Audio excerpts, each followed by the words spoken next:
When it comes to football, there's few things I love more than a great pass rusher, and that's exactly what Josh Allen is. There's just something so satisfying about seeing a great pass rusher just speed rush past a lot of defenders, and he can do it with such consistency that it really makes him a lot of fun to watch. I could honestly just talk about him being great all day, but instead I think I'd rather show you him being great. So take a look at this play, for example. If you take a look, this is going to be an initial blocking concept on the middle of the screen. There is a lot of one-on-one matchups on the bottom half of the screen, which makes sense because it is going to be a run to the bottom half of the screen. And also, if you notice, their left tackle is actually going to be in motion, swinging down to the bottom half of the screen to try to lead block for the halfback, meaning there's going to be nobody on the edge on the top half of the screen. Typically, it's actually pretty normal, and that's something you would see happen quite a bit, where you leave an edge rusher unblocked if it is a run to the other side of the screen, since there's very little chance of them actually getting into the play. But it's a lot tougher to do that when the edge rusher you're going up against is a fast guy like Josh Allen. I mean, he just goes way quickly and is able to get into the play, despite this play not being designed for him to be able to get into it. He's easily one of the fastest edge rushers you'll see in this draft, and honestly, he will be a fast edge rusher for the NFL. That's kind of one of the things I really like about Josh Allen, actually, is the fact that I think he's NFL ready today. He's going to get compared to Williams and Bosa a lot, since those are probably the three biggest prospects, not counting quarterbacks, coming out of this next draft. And I'll compare him to Bosa just because they do play on the edge so often. In my opinion, the difference between the two of them are pretty simple. I think Bosa does have the higher ceiling, but I think Josh Allen absolutely has the higher floor. I honestly think this guy is NFL ready today and could be on a team today and still be effective, and take this next play for an example of that. What's really interesting to me on this play is look at where that left tackle is lined up. He is going to make sure that he does not allow Josh Allen to get around him, basically, which is why he's so far back. The whole point of this from a tackle's perspective is basically to try to get an edge rusher to run to the inside of the tackle, and then for one thing, it's a much easier block when you are going up against a fast guy like Josh Allen, and the other thing is you're now giving up containment, so it would be a great thing if Josh Allen does go that way, and also it would be a great thing if Josh Allen broke around, because if he does go around, then you can easily just get over there and try to make a block because you already are so far over in that direction. This is seemingly the best way to go up against a great pass rusher like Josh Allen and against a fast pass rusher like Josh Allen. However, take a look at what's going to end up happening here. He very quickly gets around that tackle. I mean, as of right now, they're completely adjacent, just in that one couple of steps. It doesn't seem like a lot, but really that's the key point of that play. If Josh Allen does break to the outside, you as a tackle have to make sure he doesn't get past you. But even though he already had those couple of steps on Allen, Allen was still able to continue running and get past him. I think that play really shows how fast of a player he is. But you know, there's a lot of things I like to talk about in this channel. It's not just speed when it comes to an edge rusher. One of the things I always love to talk about, whether it's a quarterback or an edge rusher or a wide receiver or whatever position, is football IQ. I love players who have a good football IQ. And I think this next play will actually show you how his speed ends up helping him have a better football IQ. If you take a look at this play, that's where Allen is on the screen, and this play call is going to be pretty simple. It's actually going to be a fake, as though it could be a run straight up the middle. And then what Florida's going to do is have their right tackle and left guard both move up to have one-on-one matchups. This is now leaving Josh Allen unblocked, which, as I showed from the first play, can often not be the greatest thing. But Florida has a plan for that as well. Since it is going to be an RPO type play, they're also going to have their quarterback fake as though he's running to the bottom half of the screen. And this now means that Josh Allen has to be aware of containment on this play. I always talk about how important containment is as an edge rusher, and this is now a very tricky play because he has to be aware of a potential quarterback run, but he also has to be aware of a potential straight up run straight up the middle. So if you take a look now, he's actually in perfect position. He can now keep an eye on both guys, and no matter who has the ball, as long as he sees which one has the ball, he can easily get in the way and make a tackle. A lot of guys actually probably couldn't be this close to the middle of the field because they wouldn't be fast enough to then chase down a quarterback who's breaking to the bottom half of the screen. But since Josh Allen is, he doesn't have to worry about that as much, and he can play a little bit closer up,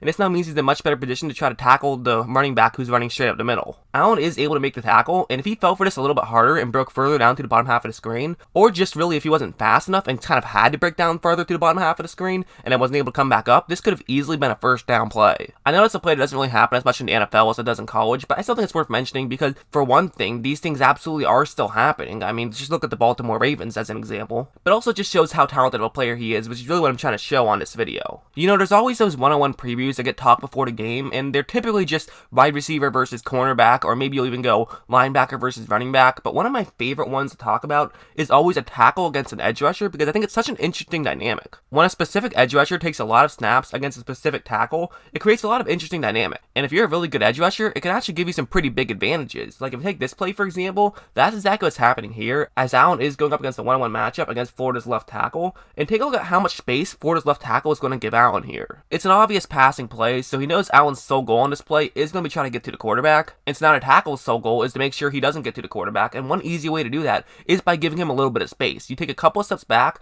and a couple of steps to your right, and this now makes it very hard for Josh Allen to get past you. However, he's actually going to give him way too much space. I mean, as you see right now, by the time there actually is contact, he's only a couple yards away from the quarterback. Now, all Allen has to do really is put his left hand on that tackle, and he can easily force the tackle back since all the momentum is going in that direction. They don't quite get the sack, but they get pretty close, and a large part of that was just because of the respect Josh Allen demands from being on the field. Allen can help in a lot of different ways. I know the reason he's probably going top 3 is because he is such a great pass rusher, and really, that's so valuable, especially in the NFL when quarterbacks are so good. And Allen absolutely can, but that's not the only thing that makes him so effective. Like on this play, for example, it's going to be a quarterback run to the bottom half of the screen, and Allen is going to get one-on-one blocked against the left tackle. But as the play develops, it's going to appear as though the biggest block on this play is going to be that center who pulled over to the bottom half of the screen, as he's now blocking a linebacker. Basically, the way this will work for Texas A&M is if that center does push that Kentucky Wildcat to the top half of the screen, then the quarterback can just run to the bottom half of the screen. And then, of course, if he pushes them to the bottom half of the screen, then the quarterback runs to the top half of the screen. This is kind of why coaches will say, if you're in charge of making a block downfield, just make the block and let the guy who has the ball do the work. You don't have to worry about trying to create a lane for him. You just make a block in a certain direction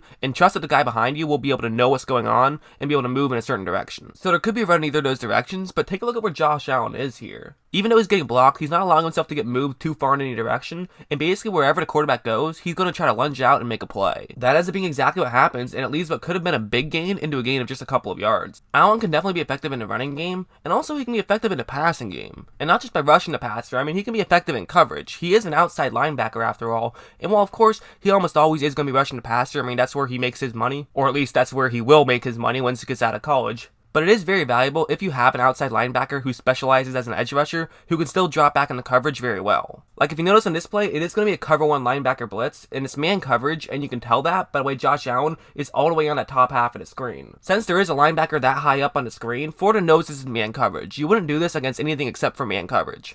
And Florida's okay with that because what they're doing here is a screen pass. It's pretty simple. Basically what they're going to do is have that Florida Gator try to block Allen in that direction. Then they're going to send another receiver out to try to block one of those Wildcats over there. And then they'll send a third receiver out who has the ball up and to try to pick up the first down on this play. There is going to be a defensive back who's unblocked, but that's okay as you're trusting that your receiver can outrun the defensive back and at least pick up a couple of yards, which would then create the first down. Barring a missed tackle or two, this play isn't probably going to go for 75 yards, but it should at least get to the first down. However, take a look at what Josh Allen is going to do here. He's so strong and so fast, he gets through that tight end and gets to the receiver to break up the play. I mean, basically the same skill set that makes him a fast edge rusher makes him good in coverage as well. I mean, the fact of the matter is, this guy is fast from a linebacker's perspective, which is really why he's so effective as an edge rusher. So speaking of him as an edge rusher, let's get back to talking about him as an edge rusher, and take a look at this play, for example. That's where he is on the screen, and so basically ideal hand placement for the left tackle would be to get your left hand right there on Josh Allen's right shoulder pad, and then get your right hand right there on Josh Allen's left pec. Although typically you don't want to get your left hand on that shoulder pad just straight up, you want to get it on the actual bicep and then have it naturally slide up into the shoulder pad because that'll give you a much better grip. If you take a look right now, the hands aren't in terrible position, however the left hand is definitely on the kind of the outside of the shoulder pad and it wasn't on the bicep and it didn't slide up into the shoulder pad. Because of that, it's going to be very easy for Josh Allen to continue taking steps to that right side of the screen and get past that tackle. Now if you're a tackle, you basically have one option on display and that's to try to push him back behind your quarterback. However, that's not really going to work out as well either because Allen is so fast and he is so strong. All it does is end up creating a holding play, which then becomes great news for Kentucky. When it comes to an edge rusher like Allen, speed is everything, and this play will show you exactly what I mean. Once again, it's going to be a one-on-one matchup on the bottom half of the screen, and typically when there's an edge rusher on a one-on-one matchup, what do you want to do? You want to get as close to that tackle on the right side as possible while still just being slightly past him, and you'll be able to quickly get past him and get to the quarterback for a sack. That's ideally what an edge rusher would do, and so if you're a tackle, that's kind of what you're expecting. However, you really shouldn't expect that with Josh Allen. Like as you notice now, he breaks so far to the outside that there's really no chance for a tackle to make a play on this one.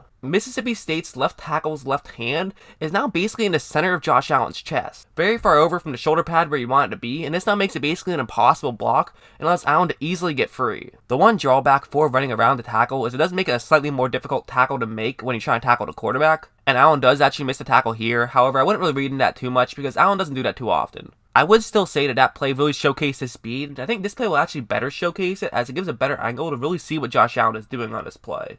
It's going to be a one-on-one block, this time on the right side of the field, and basically in a block like this, the whole goal is who gets to there first. It's all about the first step. Who gets that first step first will often decide a lot of it, because that's all you really need is one step. That one step will put you in position to make the play, and so really that's key here. That's what I want you to watch. Not only does Allen get that first step quicker than that tackle got his, really Allen got like 3 steps before the tackle was able to get in position to try to make a block. At this point, if you're a tackle, you have no hope on this play. So basically what you have to do is get both your hands on Allen's right shoulder, and then just try to push him farther back. If you push him enough, this then means that his momentum will take him behind the quarterback, and typically the quarterback can then just run up and be in position to try to make a pass. But that's much easier said than done when you're going up against a fast pass rusher like Josh Allen. As you see right now, by the time the tackle actually does get his hands on Allen, there's really no way you can push farther at all. And since his hands were already on Allen getting ready to make a block, this ends up being a pretty clear hold, and it didn't even look like it was intentional as much as it was he was just trying to make contact with Allen, but Allen was too fast, and he ended up accidentally holding him. The way things work for an edge rusher is it's all about hand placement, but you can't have good hand placement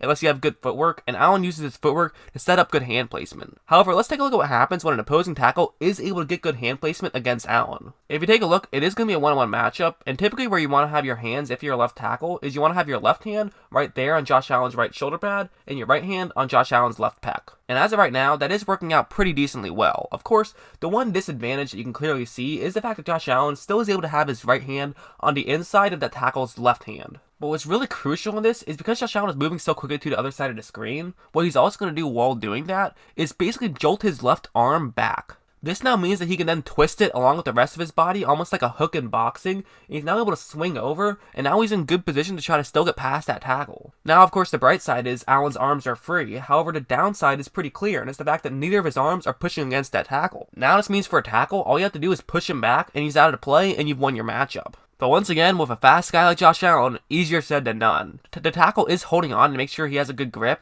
and Allen runs past him so quickly, they ends up inadvertently holding him, and it leads to Allen drawing a holding call. And those types of things don't show up in the stat sheet, but they really do mean a lot. Allen is a tremendous athlete and a tremendous player. I'm not really sure exactly where I'd have him in a mock draft, but I definitely have him in the top 4 for sure. To me, the top 4 are pretty clearly Murray, Allen, Bosa, and Williams. And honestly, I don't think I'm speaking too out of school when I say I could definitely see any team picking Josh Allen over any one of those guys. Well, personally, if I had a first overall pick, I would pick the guy with the highest upside, which is Nick Bosa, in my opinion. You could definitely make the argument for Josh Allen. He's a tremendous athlete, and actually, I'll make my hot take right now that I think Josh Allen is going to win Defensive Rookie of the Year next year. Not because I think he's the best player in the draft, because I do think Bosa is better. But I think he's the most NFL-ready player in the draft. And I'd love to know if you guys agree or disagree.